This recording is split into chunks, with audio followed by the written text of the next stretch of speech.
Sophie is a trans woman who is also a singer and a songwriter. She is one of the many people that is credited as creating the blending genre known as hyperpop. This genre takes elements of pop, electronic music, and even trap and hip hop, and it creates a new genre, a very new futuristic sounding genre. To me, it sounds like a lot of shit that you'll hear in Cyberpunk. I don't know if you played the game Cyberpunk, but it does sound a lot of that shit.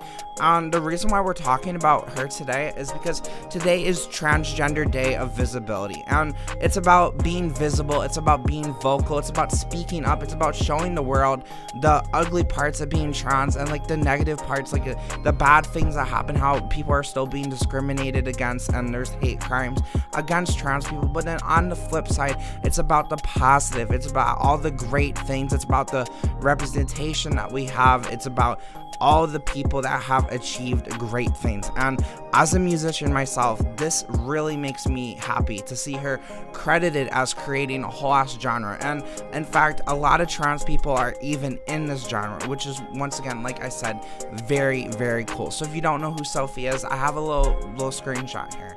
SOPHIE XEON, known mononymously as Sophie, was a Scottish musician, record producer, singer, songwriter, and DJ, known for her brash and hyperkinetic take on pop music.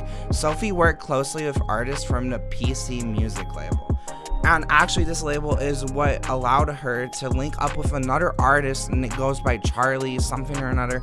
Not that important because we're talking about Sophie, but anyways, those two pretty much created the genre known as hyperpop.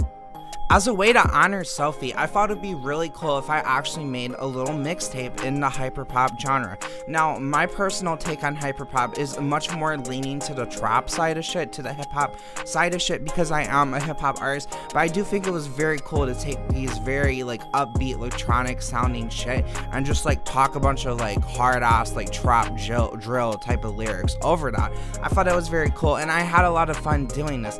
As a matter of fact, I have never heard of this genre until this year. Actually, a fan is actually the one that put me onto this, and they told me about Sophie, and I thought it was so incredible. I really thought it was amazing to see another trans woman doing something like this in the music industry, because a lot of times it does feel, especially of me being a hip-hop artist, that you can feel kind of blackballed from the industry being trans and shit, and it's definitely harder to like gain traction and grow being trans. And especially like in the rap world, there's so much homophobia, there's so much transphobia, but you know, that's changing. We got people like Lil Nas X, which is lit, you know? So today I will be dropping that hyperpop mixtape for Transgender Day of Visibility. I believe it's super important to be visible, and I want to drop it as like a little tribute to Sophie. So that will be out at 2 p.m. Central Time. You can check my channel for if it's out. It's already up there and everything. I got a premiere set, but without a further ado, let's talk about Sophie a little bit more. So I have this little video that I found that I just want to play a little clip of this. It talks about her backstory and shit, and I thought it was really cool. The story of Sophie. Sophie's mother and father provided two very different types of parenting as she grew up. Her mother was her main parental figure growing up, creating a warmth in the house that often felt missing from Sophie's childhood spent mainly alone. Her father, on the other hand, was cold and distant, only really connecting with her through music. Born on 17th of September 1986 in Glasgow, Scotland, Sophie discovered electronic music at the age of 7. But searching through the rave cassettes owned by her dad and half-brother, she was immediately hooked. Experiencing a childhood defined by alienation, Sophie found an escape in music. So that was awesome, and I do have this little screenshot that I want to read out. It just goes over some of the highlights of her career and some of her accomplishments. Alright, so it says she came to prominence in 2013 with her single Bip/Ellie. Her singles compilation product was released by Numbers in 2015. She has worked closely with artists from the PC music label and produced for a diverse group of musical acts, from Charlie XCX and Madonna to Vince Staples. Oh wow, Vince Staples. And I don't know how to say that name. Naomi Amaro and Quay Dash. I've heard of Quay Dash too. Sophie's music has been described as hyperkinetic take on pop music and typically features high-pitched female vocals and an emphasis on symphonized electronic textures. I will say, yeah, when she makes music, her like whatever she does with her voice and shit, it's like super high-pitched, like a baby. Like, it's crazy. It sounds kind of dope though. It's like some future shit. Moving on. On October 27, 2017, Sophie revealed her first new solo music since 2015 with the tender It's Okay to Cry. This single marked the beginning of a new era for Sophie, both sonically and personally. Since then, she has used female pronouns and the name Sophie XEON. Her debut album, Oil of Every Pearl's Uninsides, dropped on June 15th, 2018 and was nominated for a Grammy. So that's really cool. That's really cool to see.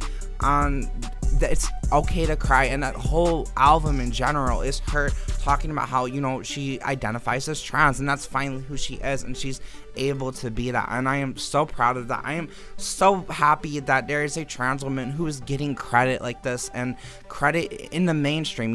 They were a Grammy nominated artist and everything, which is really incredible. It's really amazing. Now, unfortunately, Sophie did, however, pass away earlier in this year, which is very unfortunate. It says that it was a tragic accident and it happened in Athens, Greece, which, is very sad. I couldn't really find the actual cause of death, but it is an accident. I did want to read one more little thing. Sophie was a pioneer of a new sound, one of the most influential artists in the last decade, the published statement said. Not only for indigenous production and creativity, but also for the message and visibility that was achieved. An icon of liberation, added. Several artists paid tribute to the late musician, including British singer-songwriter Sam Smith, who posted on Twitter, "Heartbreaking news, the world has lost an angel, a true visionary and icon for a generation." I think it's very important, especially on today when we look at trans visibility. I think it's so fucking important that we say hey, we have this person to look to, because honestly, kids, they need someone to look up to who's similar to them. You know what I mean? If you're in the same boat and you don't have no one to look up to and you're really struggling, and being a kid, your fate is at the hands of the people around you. You're not grown. You can't go out and do whatever you want. You know what I mean? You're dependent on people. And so I understand the feeling of you could feel trapped being a kid if you're in a bad situation. And having a trans person like this to look up to is just so important. Representation in general is so important, which is why I put I'm gonna change the world on everything, because there hasn't been a fucking big trans hip-hop artist that's been able to do this shit. I really want to break out, and I want to show kids that you can be yourself. I've already gotten so many messages from trans kids that are hey, I've never seen a trans person like you. Thank you for existing. Thank you for being open and public and very vocal and shit. And I take that to heart. You know what I mean? I believe that we all need to stand up and be very vocal today. Speak out. Do whatever. I put a call to action, and people have already messaged me saying, hey, I posted this on social media. Hey, I did this. Whatever it is, I want a call to action today for everybody who's trans, even if you're not trans. Go out of your way, get out of your comfort zone, be visible, be vocal, and be heard. This is some positive ass shit. It's so unfortunate that she did in fact pass away. R.I.P. Sophie. I'm gonna be bumping that bitch on at 2 p.m. I hope y'all bump my fucking mixtape, because I worked hard on that, and it was my first time doing this genre, and it was a fucking joy.